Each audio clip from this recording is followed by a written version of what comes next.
126 years ago, on January 23, 1897, Elva Zona Heaster Shue of Lewisburg, West Virginia, a bride of only 3 months, was found dead at the bottom of the stairs leading to the second floor of the log house where she lived with her new husband.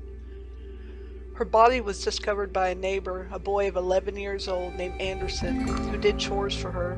Her case remains to this day a one-of-a-kind event in the American judicial system, the only case in which the word of a ghost helped to solve a crime and convict a murderer.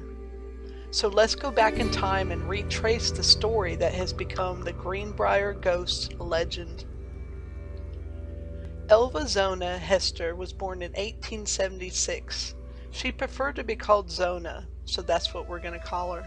She was born in Meadow Bluff, Greenbrier County, West Virginia. Her parents were Jacob and Mary Jane. She had at least 6 siblings, maybe more that I could find. At the time, her father, Jacob, was listed as a farmer on the census, and her mother as a housewife. Her father was from Ohio, but her mother was from Greenbrier, Virginia. Zona had a typical life of a country girl born and raised in the Allegheny Mountains. Her parents worked hard to survive and to provide. Meanwhile, her future husband, Erasmus, aka Edward Shue, was born in 1861 in Mount Salone, Augusta County, Virginia. He was a handsome, dark-haired fellow. He had been married unhappily twice before. The first wife divorced him after he abandoned her and their child. The second died mysteriously when he claimed to have accidentally dropped a brick on her head while he was making repairs on the roof of their home in Pocahontas County. But what is known for sure is that when Zona's mother met him, she didn't like him, and that never changed. Now, when I did look him up, I did find one wife who died under suspicious circumstances, like the story says, while the other lived till 1942, and she did have a child. She died of a tumor. That being said, young Zona fell madly in love with Edward, as he began to call himself, and after a brief courtship, they were married. Their little home seemed complete with happiness. No one would ever suspect what was coming. During the first part of January 1897, Zona felt sick. For several weeks she was under the care of Dr. Knapp. Edward, her husband, appeared very attentive to his bride's needs. But early in the morning of January 22nd, Edward appeared at the cabin of Aunt Martha Jones, the mother of a boy named Anderson Jones. He was an 11-year-old that did chores for them often. He asked if the boy could go to the house and attend to some chores for Zona because she wasn't feeling well. Years later, shaking his head, Anderson Jones clearly recalled what happened that day. He said, "I remember it well. It was a Saturday. Mommy told Mr. Shue I had to go to Dr. Knapp's first and finish some work there. He seemed to be sort of angry about it, but he finally said, 'Can I just at least go later in the day?' Well, while I was doing other things, he came back 4 times. Each time I was still busy. So about 1 p.m. he came again, and I agreed to go ahead and run this errand, get him out of my hair. Going to the house, I felt that something was wrong. All the doors were closed, and there was an air about the place that I didn't like. Reaching the steps, I saw a trail of blood, and it scared me. But I went to the door and knocked. No one answered. I tried it, and finding the door unlocked, I walked into the kitchen. 'Mrs. Shue?' I whispered. I saw the trail of blood continued across the floor to the dining room, and this door too was closed. Once more I knocked. 'Mrs. Shue?' And getting no answer, I walked in. This is when I stumbled over Mrs. Shue's body. There she was, stretched out on the floor, looking right up at me through open eyes. She almost seemed to be laughing. I can see it in my mind forever. I was frightened, but still able to reach down and shake her. She was stiff and cold. Finally realizing what was happening, I ran from the house. I called across the field to Aunt Martha, "Mrs. Shue is dead." As Martha took off running to the house, I went down the street to find Mr. Shue. I found him at the blacksmith shop with Charles Tapscott, When I told him what had happened, and Mr. Tapscott started towards the house running, and I went on to go get the doctor. When me and the doctor finally made it back to the house, Edward had taken his wife from the floor, placed her on the bed, and held her head in his arms, rocking, crying for her to please come back. But what was really strange, although no one thought of this at the time, was he had dressed Mrs. Shue, placing one of those, old-fashioned high stiff collars around her neck, and it was held in place with some kind of scarf. It was just out of place. Why was it there? Dr. Knapp immediately started an investigation to determine if Zona was still alive. Throughout his efforts to revive the woman, Edward continued to hold her head, refusing to let him examine it closely. Finally, the doctor gave up, turned, and said, "It looks like an everlasting faint. Her heart has failed." Now, when I found the death certificate, as I'll show you here, it says childbirth. But she wasn't pregnant. The next morning, Zona's body, accompanied by her husband and several neighbors, was taken over the mountain to Mary's home, which is Zona's mother. On Monday, she was buried in the little family graveyard high up on the side of the mountain. Before the funeral, Edward never left his dead wife's side in the presence of others. If he wasn't at the coffin, he wouldn't let anyone else go near the coffin, including Zona's mother. He also stayed very close to the top of the head. He guarded it very closely, that area. No one could touch it or hug her or come close to it at all. And in addition, he placed a folded sheet on one side of his wife's head and some kind of other garment on the other side of her head.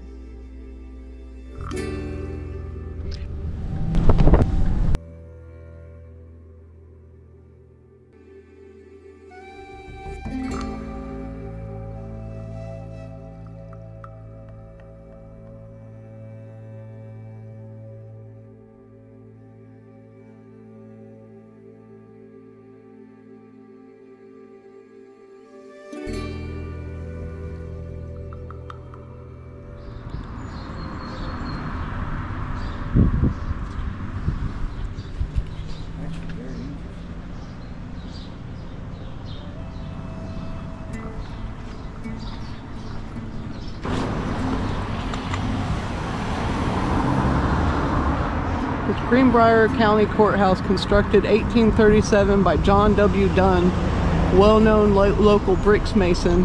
All brick was made locally. Building has been in constant use since its completion and is unchanged except for the wings added in 1937 and 1963.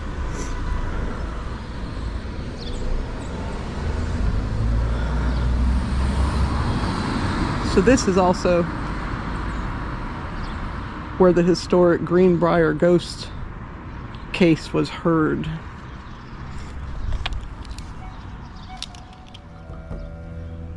So several days after the funeral, Zona's mother Mary was awakened from her slumber by a noise in the little cabin room she was in. Startled, she recalled constant prayers since her daughter's death, seeking a real solution to it. Maybe they were about to be answered. Peering through the darkened room, Mary made out an object. It was her daughter, dressed in the very dress she had died in. The girl seemed about to speak, but when her mother reached her hand out seeking the coffin, the girl disappeared. The next night, Mary resumed her prayers, praying long and earnestly that her daughter would return to explain her death. Once more, they were answered. Zona talked more freely, giving her mother the understanding that she wished to have about the whole mysterious event. A third visit would follow, and a fourth, before finally Zona had told her mother the entire circumstances surrounding her death, according to Mary. Now, Mary testified this in court, right here. Secure in her knowledge that her son-in-law, Edward, was the murderer, Mary set out a trap for him. At first, it was not easy.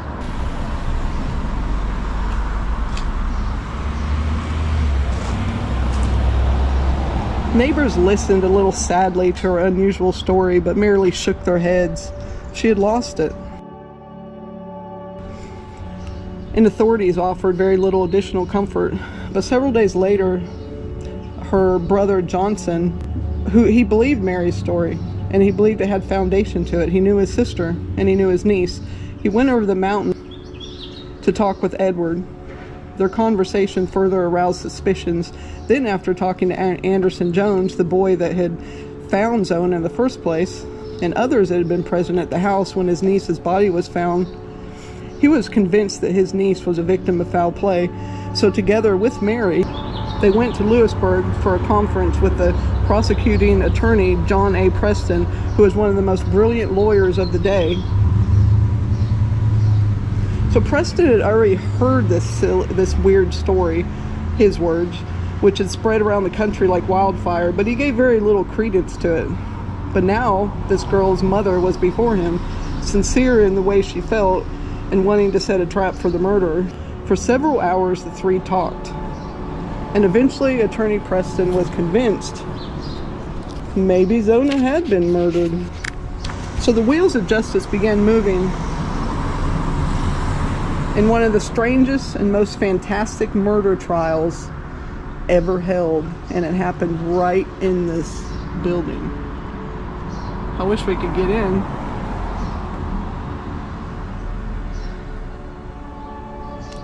So first the attorney questioned Dr. Knapp, who was a kindly old physician.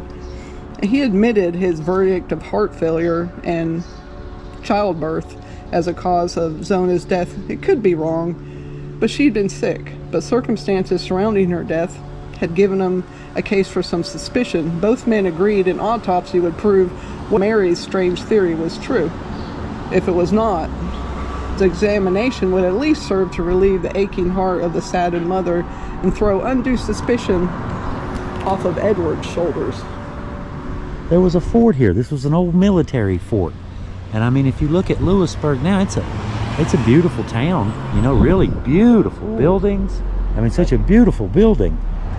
And they got the war memorial here and several other things. I mean, it's amazing to come over here. And they've got war memorials, World War I, World War II, Korean War, and Vietnam. These are all locals who died in those wars. And one of the new wings that was added here, but it goes way up through there to the end of the block. Beautiful old building, isn't it? Just beautiful. Okay, all right, let's load up and move on to the next stop.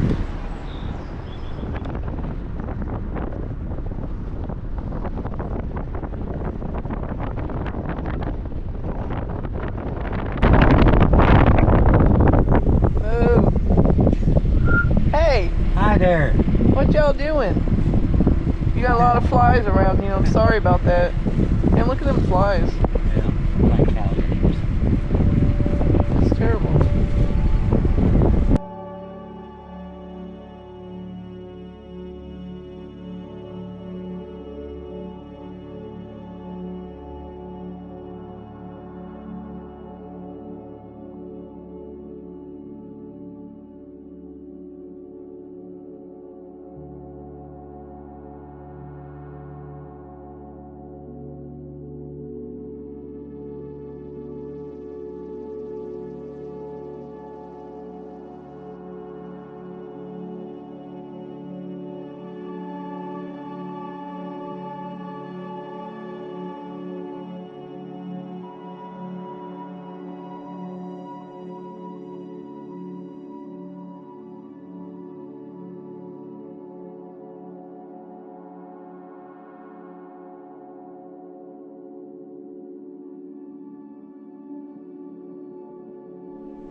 Should bleach this church, huh?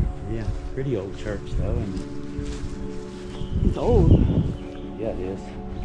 What's that, 1849? Yeah. Can you grab my notebook?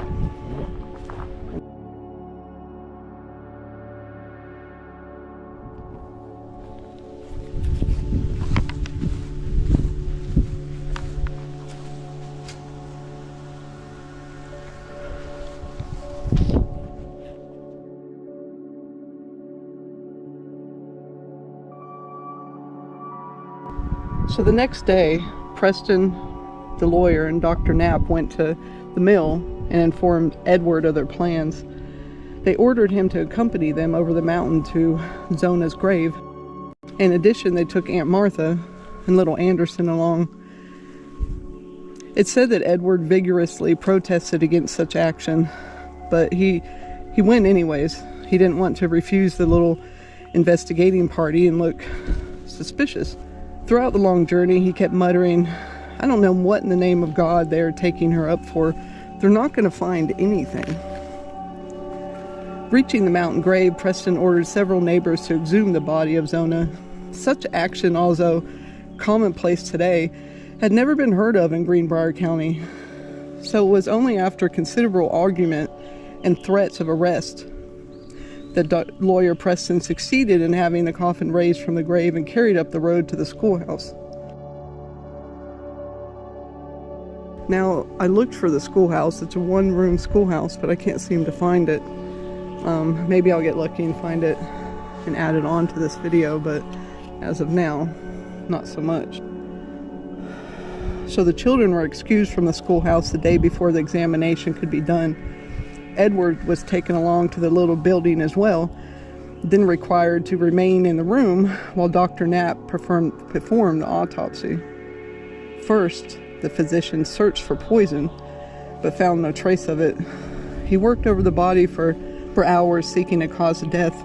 During that time, Edward was visibly nervous, but he continued to maintain he was innocent, sat on a large packing box, whittling with his knife.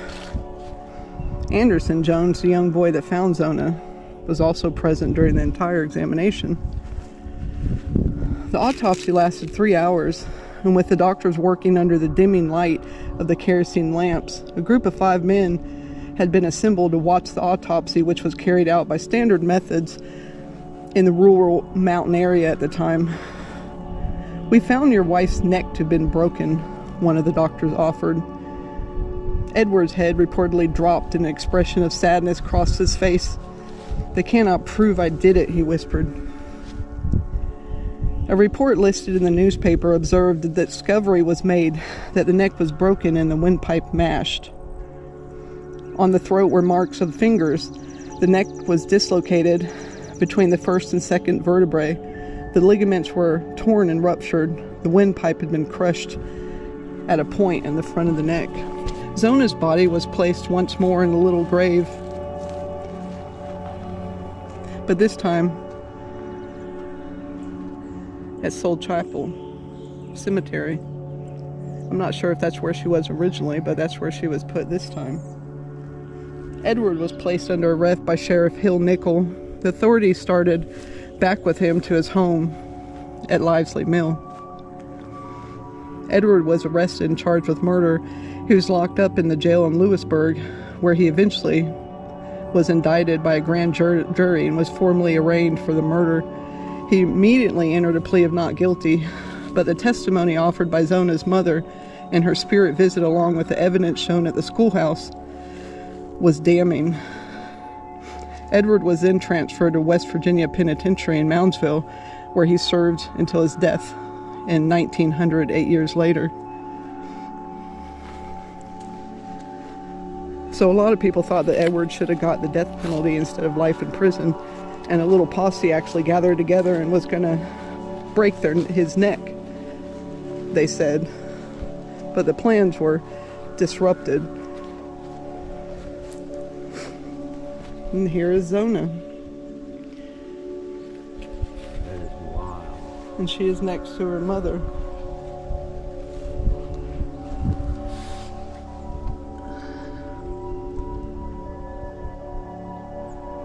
I see Heaster. That'd be the mother. And this looks like a new stone. So she was born Elva, but she preferred the name Zona, which is what I'm gonna call her.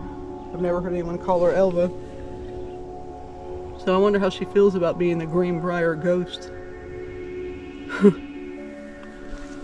Kind of catapults you from being human and into being a ghost. Yeah, something superhuman somehow. I mean, it's, you know, you hear all these stories, you know, and stuff, but to, you know, stand at the grave of the Greenbrier Ghost, that's pretty wild.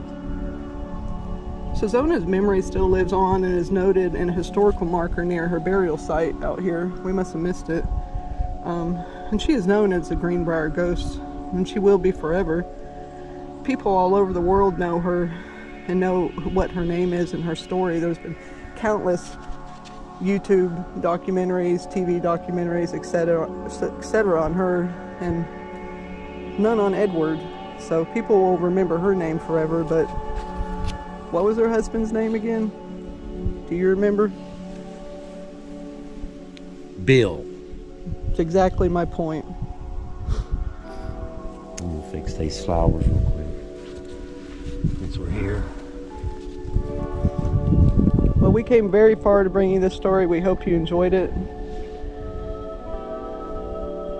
And from Meadow Bluff, West Virginia, we are Hillbilly out. Hillbillies out, guys.